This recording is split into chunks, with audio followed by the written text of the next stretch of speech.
All right, guys, I'm gonna come out and say it.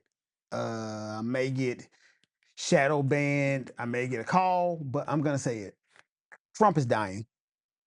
He's dying, man. I saw the guy at the latest press conference about the Strait of Hormuz, and it ain't gonna be too much longer, guys. And I'm speaking with a level of understanding, and I say this all the time, and I will say it again. The man looks like my father before he died. And some of y'all might be saying, oh, no, Marcus, you're not a doctor. And you're right. I'm not. I am not a doctor.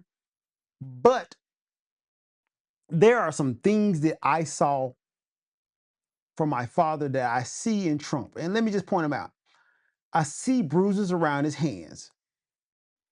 I see swelling around the ankles.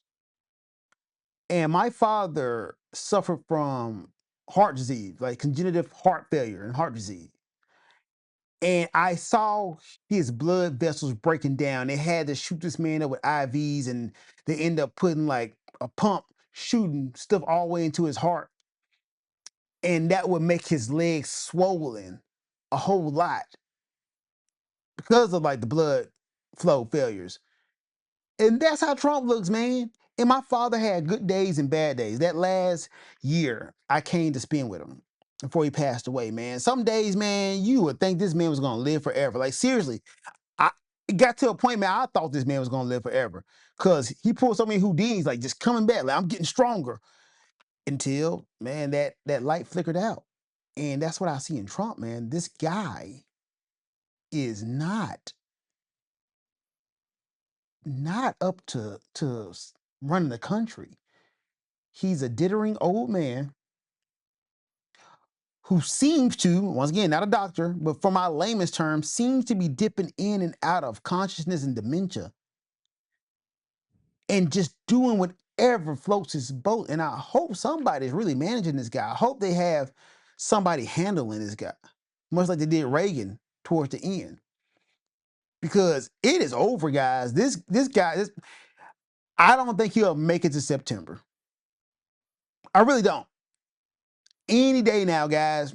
And I hope I'm wrong. I'm not wishing death upon the man, but after the midterms, this guy's gone. And if the Republicans were smart, if I was a Republican strategist, this is what I would do. And this is just me speculating, saying all this stuff about Trump. But if I was a Republican strategist, I would tell this man to step down after the midterms, assuming he makes it that long. If he makes it that long, I would tell that man, step down. You've already did it all. You've robbed the country blind. You soared up billions and billions of dollars. Your family is good.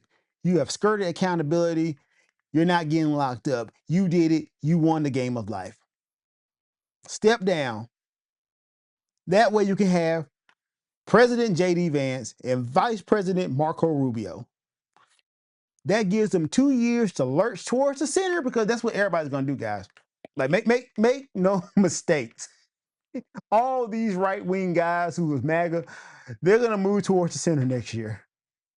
I promise you, dog. Like clockwork, I can see it. They're gonna move to the center. Everybody gonna get amnesia, and they're gonna depend on you to get amnesia because they know the American public's memory is shorter than a mosquito dick. They know that you're not gonna think about that. So President Vance and Vice President Marco Rubio will lurch towards the center. So then maybe they'll have a good chance of keeping the White House the next presidential cycle. I don't think it's gonna win, man, because I think it's too much damage done. But if I was a political strategist, that's what I would tell them folks to do. Because MAGA is dying, man. Like MAGA is dying from their own hand because their movement was always unsustainable. Because you got a man at the top of this who was just a damn good character. Just a damn good guy to watch on TV, but you don't need the guy on TV running everything. Like seriously, it's literally the dog that caught the car. You've had Republican policies for the most part.